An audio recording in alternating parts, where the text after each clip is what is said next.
Bueno, bienvenidos a todos. Vamos a dar entonces inicio a la charla y al tema que nos convoca hoy en el tercer curso de urgencias y emergencias pediátricas, que es manejo inicial del trauma vértebromedular en pediatría. Mi nombre es Sofía Ceballos, soy médica pediatra del Servicio de Urgencias y Emergencias Pediátricas. Me acompañan Claudia Furque, mi compañera de enfermería también del Servicio de Urgencias y Emergencias Pediátricas, y también nos acompaña el doctor Cristian Yáñez, que es traumatólogo cirujano de columna. Bueno, vamos a arrancar entonces. Para los objetivos de hoy de la charla son charlar un poquito sobre cuestiones epidemiológicas, hablar sobre fisiopatogenia y cinemática del trauma, por supuesto que el abordaje de estos pacientes en la emergencia y tocar temas troncales como los complementarios y la inmovilización.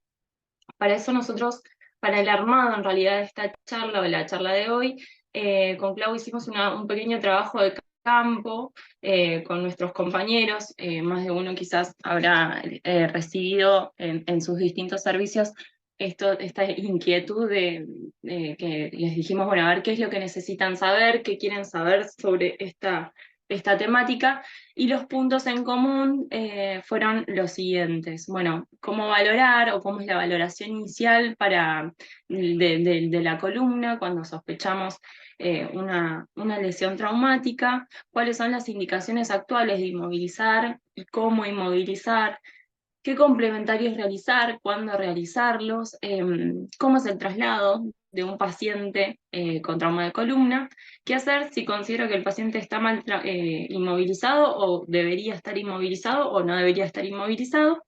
Y lo otro que también surgió dentro de estas encuestas que hicimos de campo es si se podía retirar la inmovilización para la realización de las imágenes.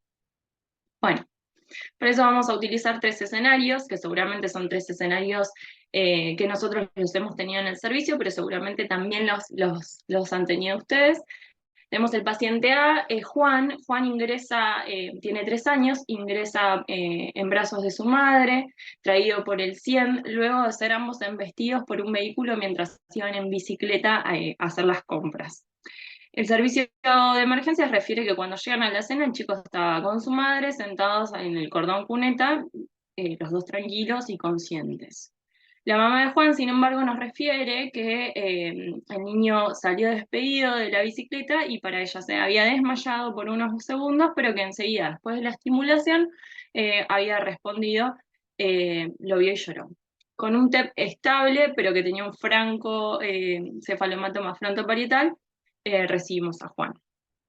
El escenario B es Melina de 7 años, que ingresa atraída por un servicio de emergencias privados de la mano de su mamá, con una revisación para realizar una revisación por un choque vehicular lateral a baja velocidad mientras iban arrancando el vehículo en el semáforo. Ella iba atada en el báster con un cinturón de seguridad y tenía un TEP estable.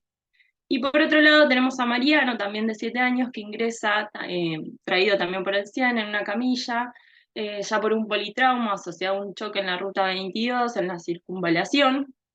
Ingresa con un collar cervical y con la tabla, con 2 accesos venosos periféricos, con una máscara con reservorio en 15 litros, tenía una vía aérea permeable, presentaba una marca de cinturón en el tórax y abdomen, saturaba 99% de aire ambiente, 140 por minuto de cardíaca, con una sistólica de 98, un Glasgow máximo, el abdomen que tenía esta escoriación sobre fosa ilíaca izquierda con dolor a la espinopalpación a nivel de T7 y movilizaba a los 4 miembros sin dificultad, refería así mucho dolor.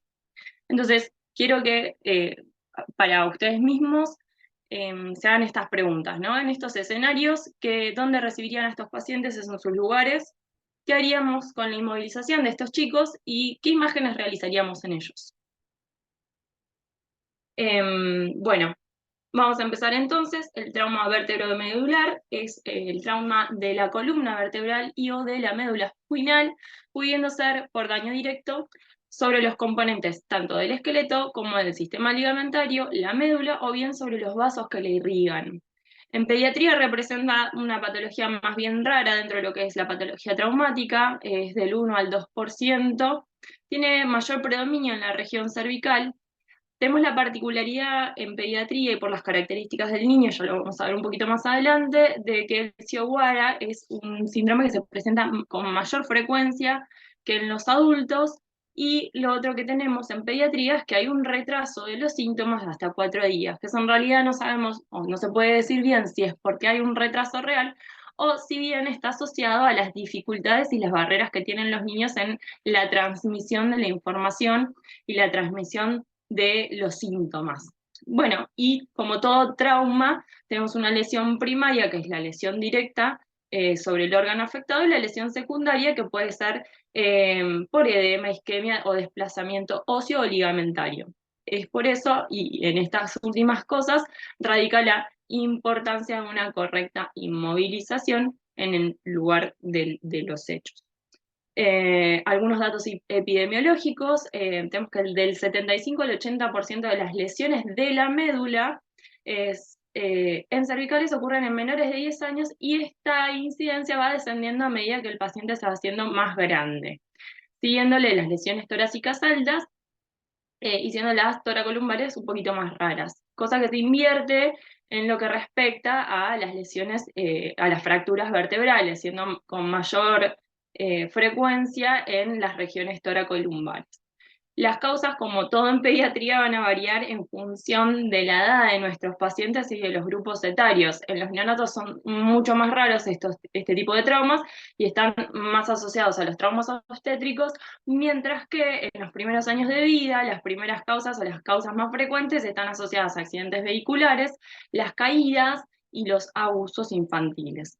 Y luego de los 8 años, y ya más en los pacientes más adolescentones, predominan las regiones cervicales bajas, torácicas, también por accidentes vehiculares, y ya se empiezan a asociar un poquito más las lesiones asociadas al deporte, como el buceo, la gimnasia, equitación, fútbol americano, la lucha libre y el ciclismo.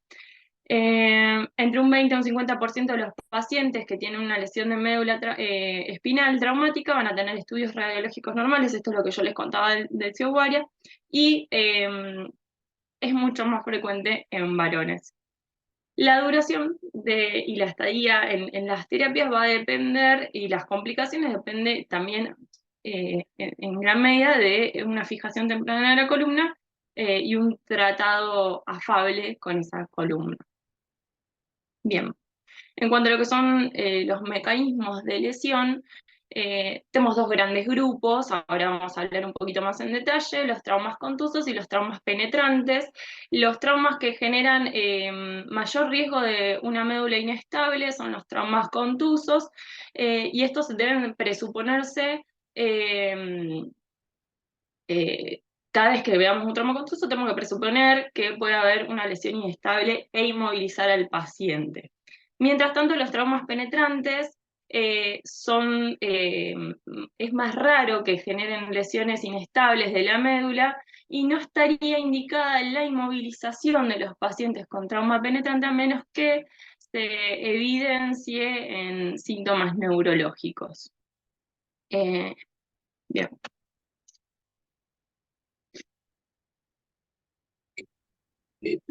Bueno, acá continuando con lo que estaba hablando Sofi, la idea de traer estas dos leyes es para poder medianamente entender y adentrarnos un poco en lo que es la cinemática del trauma, ¿sí? Ver cómo se comporta un cuerpo ante un incidente y entender por ahí por qué se producen ciertas lesiones. La primera ley que utilizamos mucho para entender es la primera ley de Newton, que es la ley de movimiento, que establece que todo cuerpo que está en reposo va a permanecer en reposo, y todo cuerpo que permanece en movimiento va a permanecer en su movimiento, salvo que una fuerza externa actúe sobre él. Y la segunda ley es la de conservación de la energía, que lo que dice es que la energía no puede ser creada o destruida, sino transformada. Entonces, con esto más o menos lo que vamos viendo es que tiene una explicación el por qué los órganos internos, la columna o el cuerpo del paciente en sí sufre lesiones en base a qué energía y a qué fuerza se aplica sobre él. Los mecanismos de lesiones que hay, o los que estuvimos estudiando, por los cuales se pueden producir lesiones medulares o de columna, son la aceleración y desaceleración, la compresión, la hiperflexión o hiperextensión, la rotación, el aplastamiento o la lesión directa. Y para traer un ejemplo más o menos de cuáles son estos mecanismos bajados a la vida real, son los pacientes que vienen con un TEC grave, moderado, las caídas de altura, los choques a alta velocidad, el trauma deportivo, los traumas violentos, la inmersión, zambullida, accidentes en bicicleta, y siempre tener muy claro y ser muy cautelosos a cuando nos llega un paciente con un incidente que trae una lesión en el casco, se observa una lesión en el casco que traía puesto, ¿sí? Porque esto nos habla de que fue un TEC grave o que ese casco puede haber salido despedido, lo cual nos sigue indicando de que el traumatismo fue a una alta cinemática. Bien, ahora charlando un poco de los síntomas de lesión medular, ahora lo vamos a ver un poco más en detalle, tienen que ver con, obviamente, la lesión del sistema nervioso, ¿no? Entonces vamos a hablar de parálisis de la movilidad voluntaria, ausencia de la sensibilidad, persistencia, pérdida del control de los esfínteres y trastornos en el campo de los síntomas vegetativos. Acá lo que podemos ver en la imagen de mi derecha son, en función es más esquemático lo que vamos a explicar en la siguiente diapo, que es en función de dónde serían las lesiones, qué síntoma nos va a dar el paciente.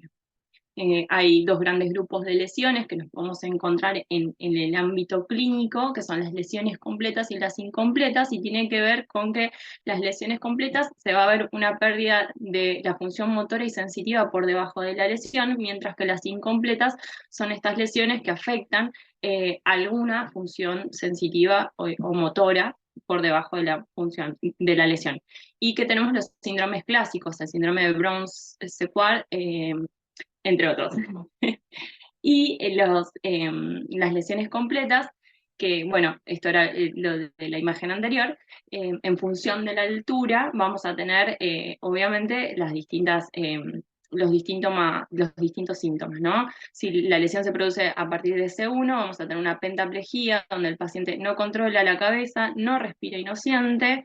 En C2 y en C3 vamos a seguir teniendo una cuadriplejía respiratoria, el paciente no tiene control respiratorio. Ya por debajo de C4 y en C7 vamos a ver que va a haber falta de movimiento y sensibilidad de los cuatro miembros, pero el paciente va a empezar a controlar su respiración y a partir de la primera dorsal y la primera sensitiva no va a haber ni movimiento ni sensibilidad por debajo de la lesión. Ya en lo que es en las vértebras sacras vamos a tener una paraplejía prianal. Las otras situaciones que nos podemos llegar a encontrar en la guardia son la contusión o el shock medular, que es la pérdida del reflejo medular por debajo de la lesión, es de presentación inmediata, posterior, y se caracteriza por la parálisis flácida, con abolición sensitiva y arreflexia, hipotonía muscular, flacidez y atonía gástrica. Puede ser temporal o permanente. Y lo otro, el otro síndrome, y también temido, es el shock neurogénico, que se produce por la pérdida del control vegetativo. Entonces vamos a tener abolición de la inervación simpática, con todo lo que eso implica, ¿no? O sea, inhibición del tono simpático, disminución del reflejo cardioacelerador, disminución de la resistencia vascular periférica. Entonces vamos a tener pacientes que son bastante resistentes a las medidas iniciales de resucitación. Bueno, dos palabras sobre síndrome de Sjögren. El síndrome de Sjögren es la lesión espinal sin anomalía radiológica, y esto es más frecuente en los chicos, tiene que ver, y sobre todo en los menores de 9 años, con la mayor laxitud que hay en las estructuras ligamentarias de los pacientes pediátricos. Entonces eso hace que haya como una invasión más fácil de los, digamos, de todo lo que circunda al canal medular, y genere una lesión en la médula y que nosotros no lo lleguemos a ver directamente en una placa. Se pone en evidencia los síntomas sugestivos de lesión medular, como parestesias, debilidades, entre otras cosas, los mismos que habíamos hablado hace un ratito, y los mecanismos son exclusivamente traumáticos, excluyendo las causas obstétricas, los ahogamientos, las electrocuciones, las heridas penetrantes y las anomalías congénitas. tiene que ver con un trauma específicamente. La recuperación total de este tipo de lesiones es menor al 1%, siendo la tetraplegia incompleta la complicación más común y es mucho más frecuente en las regiones cervicales que en las toracolumbares. Bueno, y ahora sí un poco yendo más a nuestro terreno de las cosas prácticas, cómo hacemos el abordaje en las urgencias. En lo que respecta al prehospital, hay que hacer obviamente las reglas de los ABCDE que venimos viendo, y el abordaje consecutivo. Recordemos un poco la clase de politrauma, que dio nuestra compañera hace unos encuentros atrás nomás. En la A siempre hacerle el control cervical y la inmovilización. Y en lo que respecta al tema que nos convoca, siempre hacer una realización y una exploración neurológica rápida y repetida que busque déficits evidentes y potenciales, como que identificar deformidades o contracturas, rigidez antálgica o el priapismo, ¿no? Que son síntomas que hablan de la alteración por ahí de la médula. Como regla general, los ATLS nos han dicho siempre que todo paciente politraumatizado tiene una lesión espinal hasta que se demuestre lo contrario, por lo tanto debería ser inmovilizado. Después, y muchos de nuestros compañeros nos hablaron, y con razón, sobre esto de los criterios Nexus y cómo adaptarlos en la pediatría. Básicamente nos hablan de cuándo inmovilizar a un chico, a una persona, y es importante destacar lo siguiente: los criterios Nexus están hechos en las sociedades de traumas radiológicas de trauma. ¡Ay! Se me fue el nombre. Bueno, están hechos a partir de las sociedades de emergencia y radiología. Tienen que ver cuándo no podríamos, se hicieron a partir de cuándo podrían evitarse los estudios radiológicos en los pacientes, y eso se traduce al escenario del trauma. O sea, si pensamos que un paciente podría no hacerse una placa, es decir, estamos pensando que el paciente podría no tener una lesión, y a lo llevado a lo práctico, no solo al terreno de las imágenes, sino de, bueno, el paciente que no estamos sospechando que puede llegar a tener una lesión, podríamos no inmovilizarlo. ¿Y por qué es importante esto? Porque en realidad los sistemas de inmovilización también tienen sus complicaciones y no es que sean inocuos. Pero bueno, es importante destacar que todas estas cosas están hechas en el terreno de los adultos, y lo que se hablan y los criterios que se utilizan en los adultos es, bueno, si el paciente no tiene factores de riesgo, es decir, son traumas con una cinemática que no nos asuste, si no hay una lesión distrayente, si no hay signos ni síntomas de lesión espinal, y si el paciente tiene una conciencia confiable sin estar alcoholizado, ese paciente podría ser posible de no ser inmovilizado y por ende tampoco pedirle estudios radiográficos que demuestren una lesión eh, medular.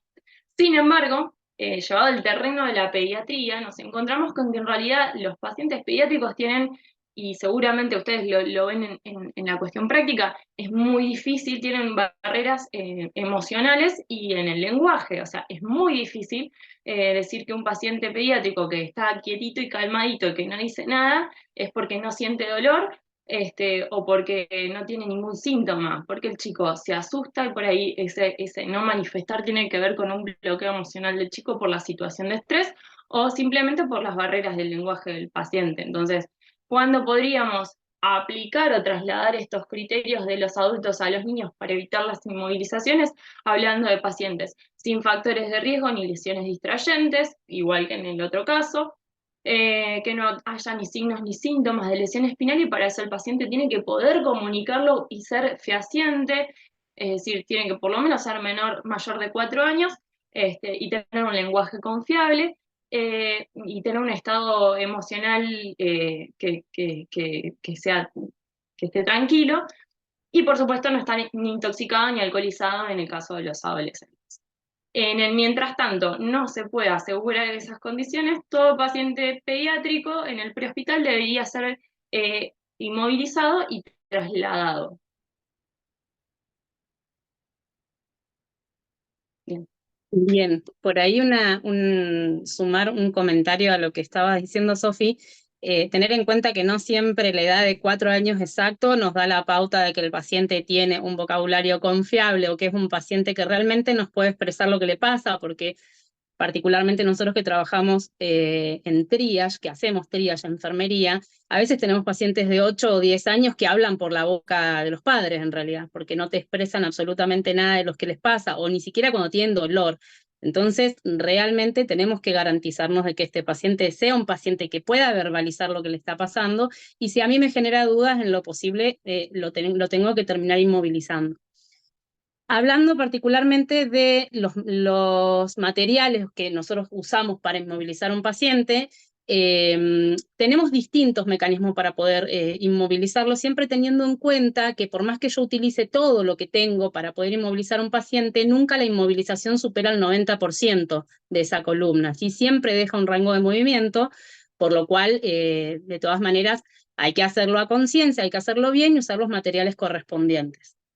Uno de los materiales que nosotros vemos muchos que se utiliza en el prehospitalario, nosotros particularmente en el hospital no lo usamos, es el collar cervical de una sola pieza, que es el regulable, que es el que se ve en la primera imagen que ustedes tienen, que este collar lo que tiene la ventaja es que yo con 2 trabas nada más puedo ampliar el largo del cuello que me termine quedando y poder colocárselo al paciente, siempre priorizando posicionarlo primero en la clavícula del paciente y después deslizarlo por detrás y poder cerrarlo. La medida para que yo tengo que usar para poder ver si este collar sirve para el paciente o no, o saber la medida, es desde el surco, desde el arco mandibular del paciente, voy a colocar mis dedos y voy a medir hasta la clavícula cuántos dedos tengo, y eso lo voy a trasladar al cuello y ahí voy a poder ver si realmente es la medida adecuada para el paciente. Si yo coloco este collar cervical y el paciente no puede abrir la boca, este collar está apretado o es corto para el tamaño del paciente. Nos pasa mucho por ahí con los lactantes, que no hay una medida, no tenemos cuello, creo que si lo ven, no sé si se...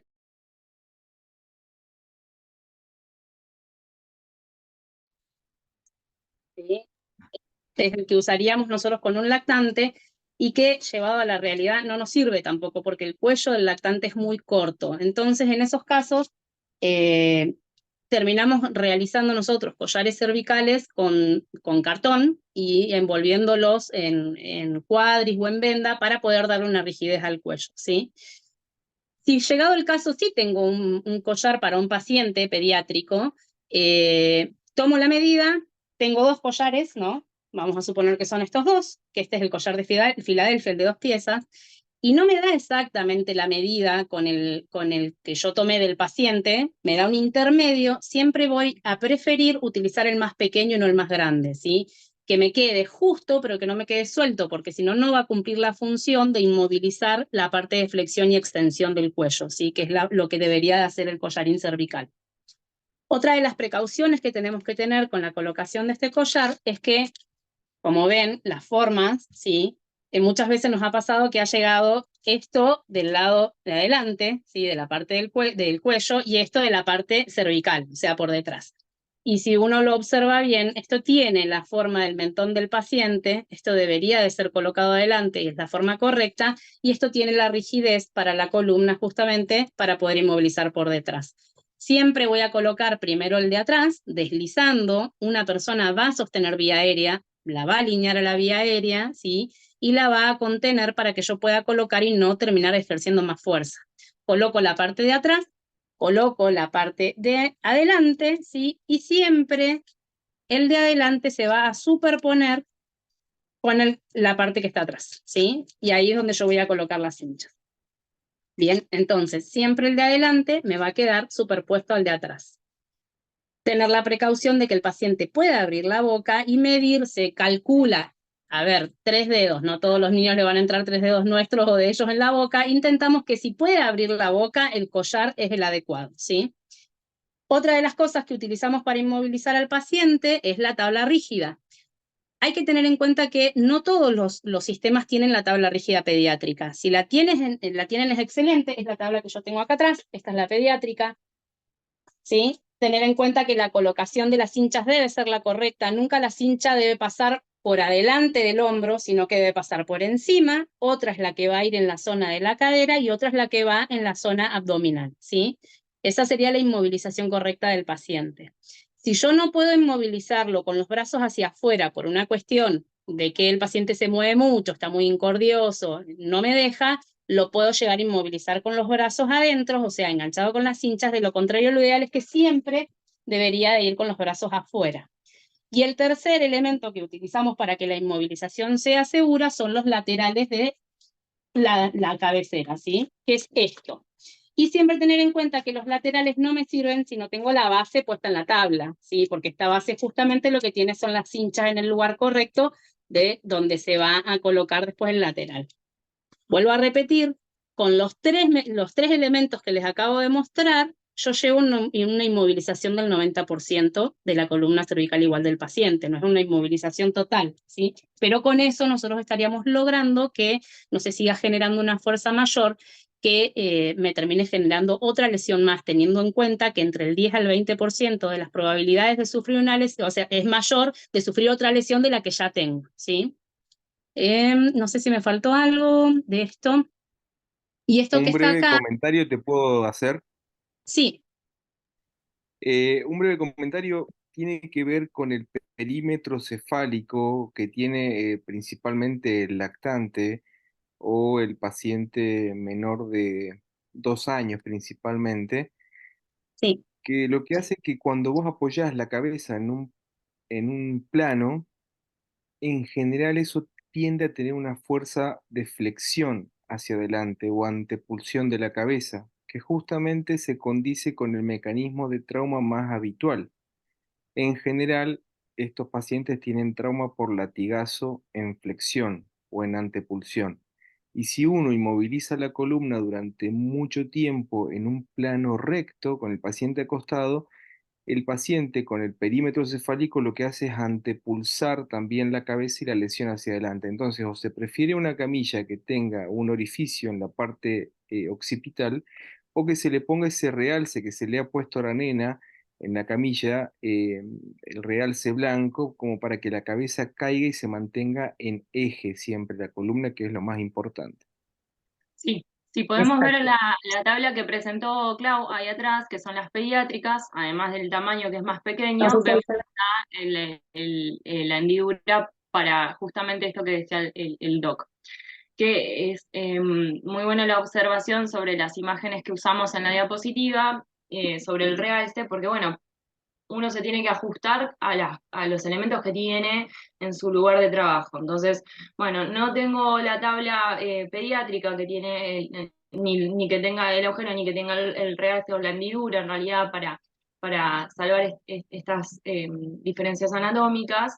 Le podemos hacer nosotros el realce colocándole una sábana o una toalla por debajo para que pueda alinear adecuadamente el cráneo.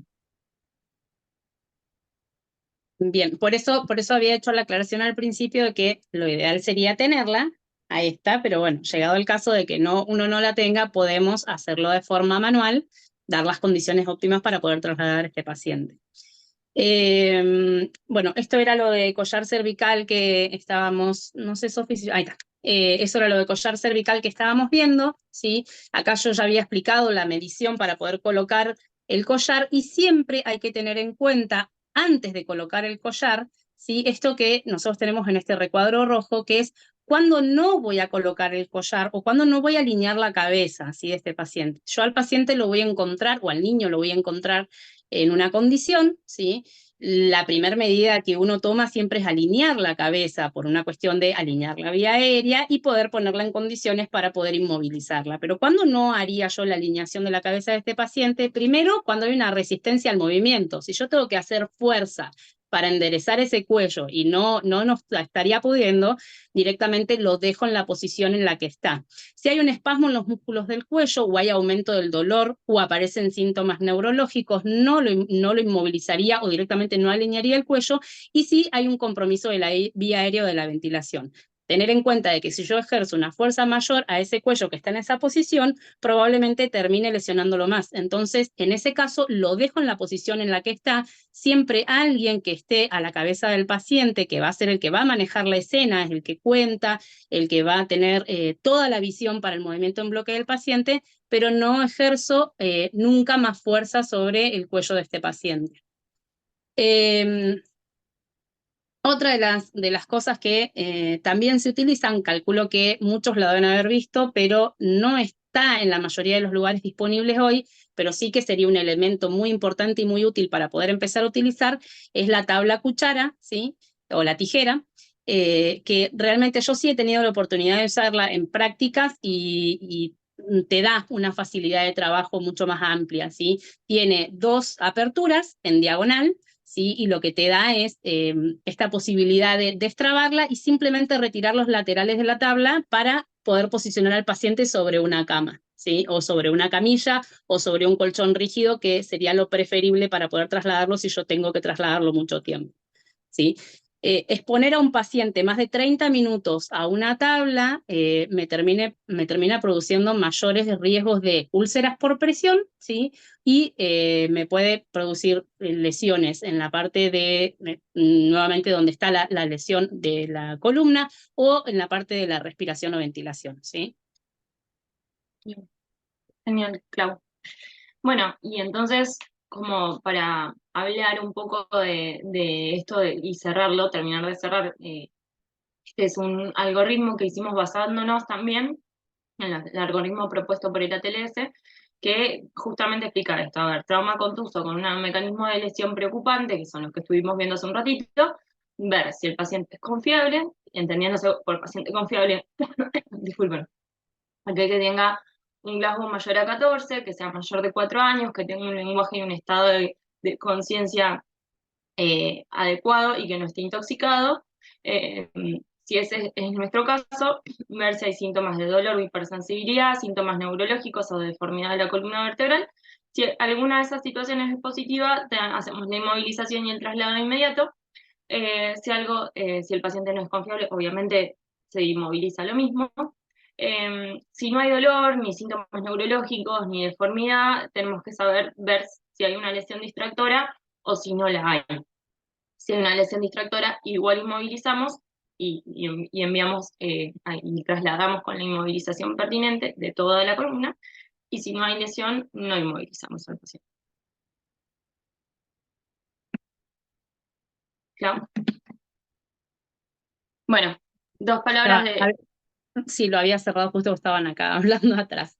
En el caso del traslado prolongado del paciente, bueno, siempre tener en cuenta que se debe utilizar una camilla fuerte para poder llevarlo al paciente cuidadosamente y retirar la tabla larga lo antes posible. Si yo voy a trasladar un paciente, por ejemplo, desde Zapala, no lo voy a traer en tabla durante todo el traslado, por todo esto que estuvimos hablando del aumento de riesgos en este paciente. Entonces, lo ideal sería poder pasarlo al paciente con la misma tabla, subirlo a la camilla, o si en el caso que ya suba en camilla está perfecto, pero si lo voy a subir con tabla a la ambulancia, lo paso en media tabla hacia la camilla y así lo voy a trasladar con el collar cervical durante todo ese traslado. Cuando venga la guardia, nosotros vamos a volver a colocarlo en tabla para poder realizarle todos los exámenes correspondientes. Si presenta vómitos este paciente, voy a tratar de lateralizarlo con el mismo movimiento en bloque que venimos hablando hasta ahora, justamente para evitar que se estén rotando las vértebras. Obviamente hay que asegurar doblemente la parte de la cintura escapular y pelvis, ¿sí? Y tener siempre presente de que debemos llevar una protección térmica para estos pacientes. Bien, agrego ahí lo que ya habíamos charlado hace un ratito, siempre que movilizamos al paciente, hacerle la evaluación para la pesquisa de síntomas medulares.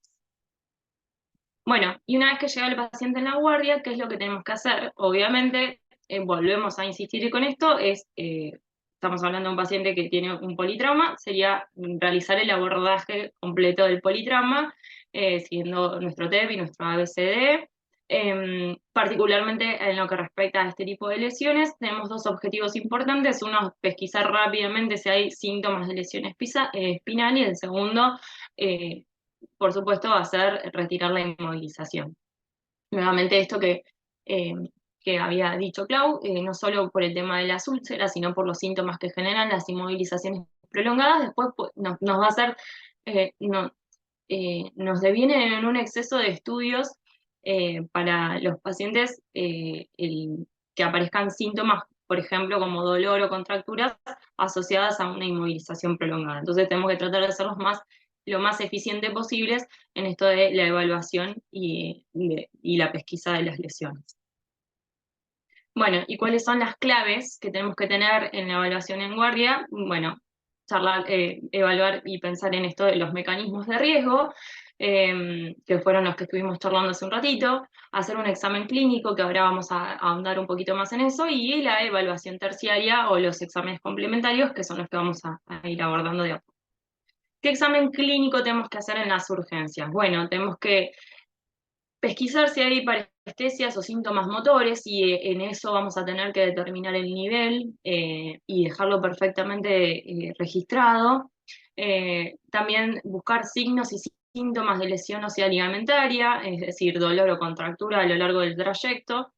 Y obviamente si hay síntomas vegetativos como bradicardia, hipotensión, hipotermia en el contexto de un politrauma, además de descartar todas las otras causas que pueden llevarnos a este tipo de síntomas, también tener en consideración, y es muy importante, las lesiones medulares, el shock medular. Bueno, ¿qué tipo de examen tenemos en la guardia en realidad? Porque si uno va y busca sobre perdón, trauma vertebral, vamos a tener un montón de bibliografía sobre los dermatomas y un montón de cosas que realmente en lo práctico y en la emergencia quizás se pierda un poco el pragmatismo. Entonces, ¿qué examen podemos hacer para determinar el nivel de la lesión en nuestro sistema de emergencia? Vamos a hacer una evaluación completa de la médula en la guardia. Bueno, tenemos varias cosas. Saber que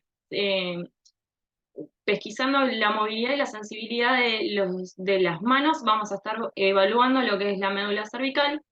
En lo que son los reflejos cutáneos abdominales, vamos a estar viendo lo que es médula dorsal. Y en movimientos y la sensibilidad de los pies, vamos a estar evaluando la integridad de toda la médula. Que haya reflejo anal presente o ausente nos va a hablar si la lesión es completa o incompleta.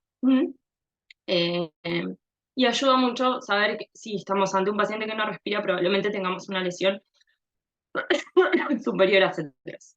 Entonces, estos puntos son como cruciales para tener en cuenta a la hora de determinar en una guardia rápidamente cuál es el nivel de la lesión, y que además se recomienda hacer de forma rigurosa en caso antes de que tengamos que ventilar a un paciente, si es que lo tenemos que ventilar, para poder pesquisar rápidamente si hay o no hay este tipo de síntomas, y obviamente después reafirmarlo con la evaluación complementaria, con la evaluación terciaria. ¿Y qué evaluación terciaria tenemos? Todavía sigue vigente al día de hoy la radiografía, de hecho que forma parte de los estudios de screening de politrauma. Tenemos la tomografía también es de gran utilidad, y la resonancia magnética. En lo que respecta a la radiografía, tenemos la radiografía de perfil. ¿Cuándo la vamos a usar? Cuando el paciente se encuentra en un contexto de politrauma, sin signos de lesión medular, con una conciencia confiable, con o sin mecanismo de riesgo. Y esto la verdad es que son la mayoría de nuestros pacientes. El 99% de los pacientes son estos pacientes. O sea, son pacientes que les vamos a hacer una placa de perfil cuando lo merezcan, ¿no? Porque dijimos, si el paciente era confiable, mayor a 4 años y demás, podríamos llegar a hacerle los criterios nexos adaptados, y si no tuviese un mecanismo de riesgo. La tomografía axial computada la usaríamos en pacientes que tienen signos y síntomas de lesión osteoligamentaria o lesión medular, y en realidad no podemos ver la lesión medular en la tomo. La tomo lo que nos va a ayudar a ver son si hay fracturas óseas o si hay, por ejemplo, hematomas extradurales o lesión o huesos en el canal. Pero una vez que evidenciamos ese tipo de cosas, podemos avanzar o no al siguiente estudio, que es la resonancia. ¿Y cuándo usamos la resonancia? Cuando el paciente no tiene una conciencia confiable, es decir, no nos podemos fiar de ningún examen físico, o cuando hay síntomas medulares. Y se recomienda hacerla no antes de las 24 horas y no después de las 48 horas. Bueno, y en lo que respecta a la RX de perfil, bueno, las cosas que hay que ver son poquitas. Primero tienen que estar las 7 vértebras, una RX donde no podamos ver las 7 vértebras cervicales no nos va a servir de mucho y la verdad que no nos sirve.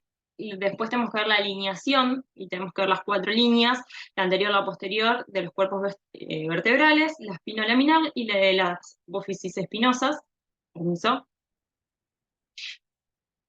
Tenemos que ver los espacios intervertebrales regulares y después hay 2 espacios que nos interesan mucho, que es el espacio que en la figura aparece como espacio A, que es entre C0 y C1, que tendría que ser menor a 1 centímetro, y el espacio periodontal, que en los niños debería ser menor a 5 milímetros y en los adultos menor a 2,5 milímetros. Eso es algo que está bueno saberlo. Bueno, y después tener en cuenta que en lo que respecta a los espacios prevertebrales debería ser el diámetro del cuerpo vertebral en C3 y menor a 2 diámetros en C5. Lo importante de esto es que lo patológico en general, en términos generales, es el aumento de los espacios, no así la disminución de los espacios en la placa. Bueno, y como medio a modo de resumen, vamos a utilizar este algoritmo que fue elaborado por los chicos de Córdoba, que está basado también en las reglas de decisión clínica canadienses y de trauma y de las normas de ATS que hablan de cuándo podríamos, cómo avanzar en realidad con los estudios en este tipo de pacientes, ¿no? Entonces, vamos a a leerlo como por partes. Tenemos en el prehospital un chico que está traumatizado con un mecanismo de lesión de riesgo espinal o signos de lesión espinal, paciente que viene inmovilizado. En la guardia hacemos nuestra evaluación, como nos referimos hace un ratito, basados en el mecanismo de la lesión, en los signos y síntomas y en los complementarios. ¿El paciente tiene una conciencia confiable? Sí, tiene conciencia confiable. ¿No tiene signos de lesión espinal? Bueno, es un paciente que le vamos a hacer una placa de perfil. Y esa placa la vamos a interpretar nosotros. Entonces nosotros la interpretamos normal o anormal. Si así la interpretemos normal o anormal, le hacemos una nueva evaluación. Si el paciente no tiene signos y síntomas, le podríamos retirar la inmovilización nosotros y no pasa nada. Ahora, ¿qué pasa cuando pensamos que vemos algo? Volvemos a recurrir al examen clínico, lo volvemos a hacer. Si no es confiable nuestro examen, si no tenemos a alguien con quien apoyarnos en el examen, bueno, en este caso deberíamos escalar en una tomografía computada. Y nuevamente, volver a plantearnos. Si la tomografía es normal y el paciente está sintomático, retiramos la inmovilización. Si persiste, la tomografía es normal, pero persiste con dolor o contractura o síntomas, hacer las interconsultas a los servicios pertinentes, entre ellos el servicio de traumatología espinal, o si tenemos una tomografía normal, o si el paciente no tiene una conciencia confiable, o hay lesiones o signos y síntomas de lesión de médula, tendríamos que considerar hacer la resonancia magnética. Estoy absolutamente de acuerdo con todo lo que has planteado, Sofía. El único tema que agregaría es que estos pacientes pueden ser plausibles de necesitar una intubación. Y en este momento también tenemos que considerar una secuencia que la maneja bien la gente, los terapistas, emergentólogos y anestesiólogos, que es la secuencia de intubación atraumática. En esta secuencia lo que se sugiere es mantener la columna alineada o incluso con una sutil extensión del raquis cervical. Pero ante todo, como mencioné al principio, lo que tenemos que tratar de evitar es repetir el mecanismo de lesión más frecuente, que es la lesión en hiperflexión. Por eso la secuencia de intubación atraumática es importante poder considerarla en estos pacientes que se inestabilizan o que es necesario practicarla. Bueno, y lo otro es, el otro objetivo, la otra pregunta que había surgido en esta como pequeña investigación que hicimos es, ¿qué hacemos si el paciente Ingresa sin la inmovilización. Bueno, y acá hay que ver realmente, porque todos los que hemos trabajado con chicos sabemos a veces lo traumático que es para un niño que sufrió un accidente llegar a una urgencia, que se te vayan todos al humo, todos encima y que te inmovilicen y demás. O sea, no que te inmovilicen, sino vemos o podemos saber lo que ese niño lo puede atravesar o lo difícil que es abordar este tipo de pacientes. Entonces, en ese caso hay que ver realmente si vale la pena o si no vale la pena realizar la inmovilización. ¿Y en qué nos vamos a basar? Nuevamente en lo que hemos hablado hace un ratito, pensar en el mecanismo, si el mecanismo es preocupante o no es preocupante, es decir, si implica una alta cinemática, el examen clínico, si es normal y si es confiable, y el acuerdo con los cuidadores. Si alguna de esas condiciones no se da, se inmoviliza al paciente, se hacen las imágenes pertinentes, y si no, no se inmoviliza al paciente. Bueno, y ahora entonces, como para volver sobre los pasitos que habíamos planteado, les voy a contar un poco lo que pasó con estos chicos. Las preguntas planteadas eran, eh, bueno, qué hacíamos con los chicos, dónde los atendíamos, qué hacíamos con la inmovilización y qué hacíamos con los estudios. En el caso de Juan, recordemos, Juan era un paciente de 3 años que había sido embestido por un vehículo a baja velocidad, que venía con un cefalohematoma y que estaba en principio tranquilo. A Juan se le hizo una evaluación primaria y se colocó en la inmovilización porque tenía 3 años y porque tenía un cefalohematoma. Y pensando un poco en los mecanismos y en lo que le había sucedido, esto que decía la madre que había perdido la conciencia, y además pensar en esto de la transmisión de las energías. Este chico tenía una transmisión energética importante porque tenía un cefalohematoma frontoparietal de 4 centímetros y era un poco blando. Eso nos da como, si se acuerdan, cuando hablábamos de TEC, es uno de los predictores de lesión intracraniana, a pesar de que su ITP era alto, era de 10. A Juan hicimos una RX de cráneo, de perfil, de tórax y de pelvis. O sea, se avanzó primero con las imágenes y sin el laboratorio a priori, y con una imagen cervical normal se le retiró la inmovilización, pero encontramos una fractura de cráneo.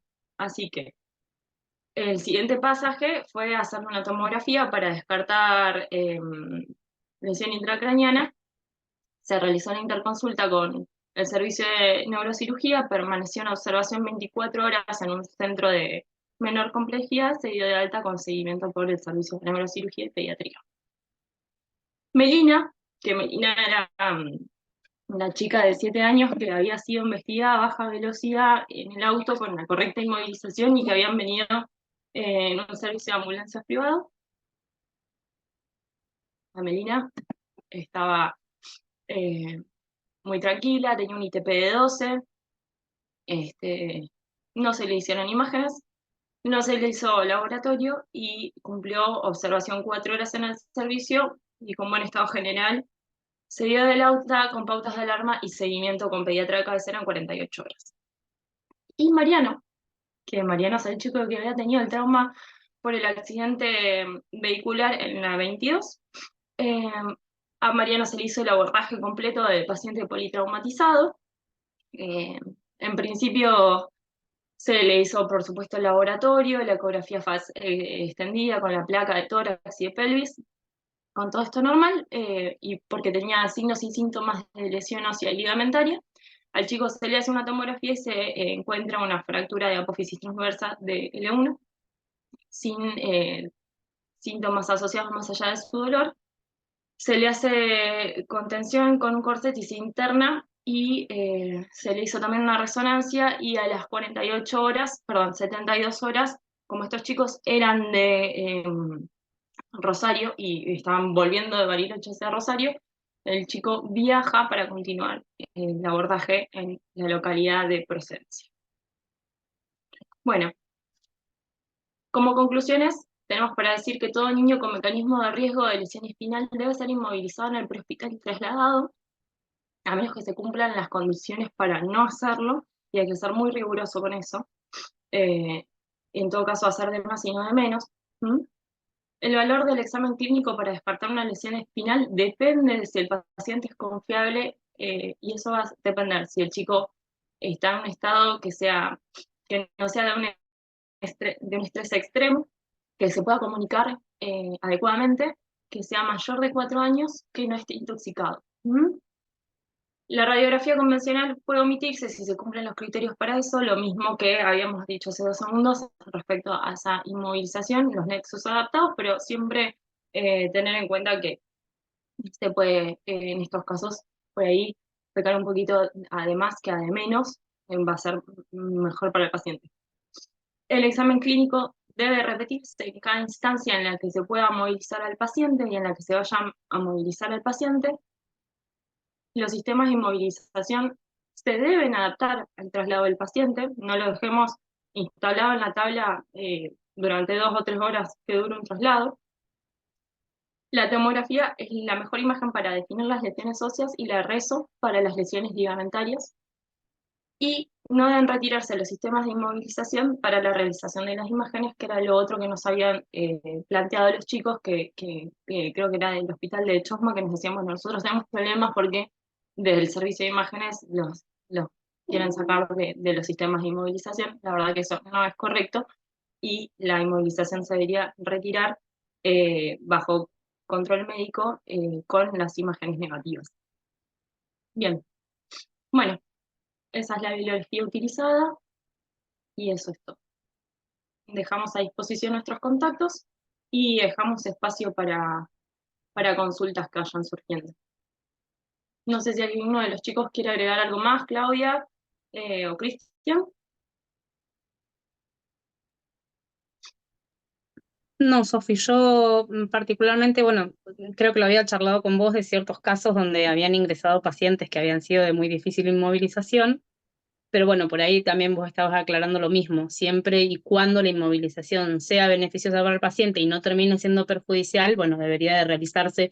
Y por ahí son muchas dudas que hemos tenido todos y que lo tenemos mucho con la gente del prehospitalario en sí, del si el paciente pediátrico se inmovilizaba o no, pero creo que quedó bastante claro, no le agregaría nada.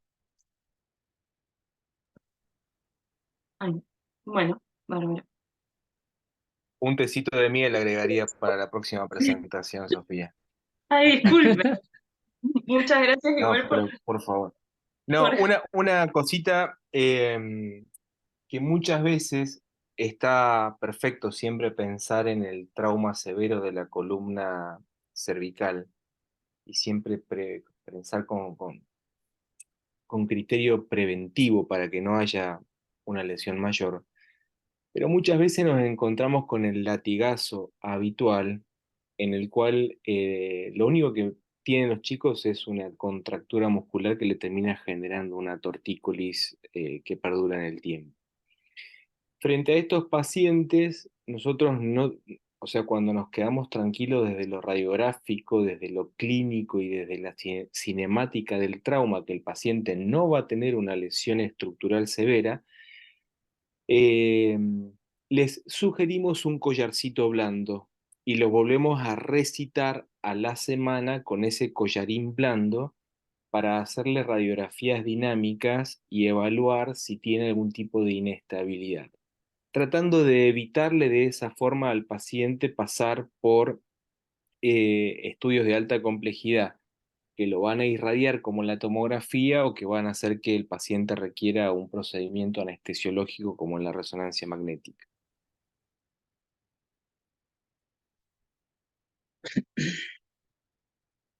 Bueno, perfecto, muchas gracias.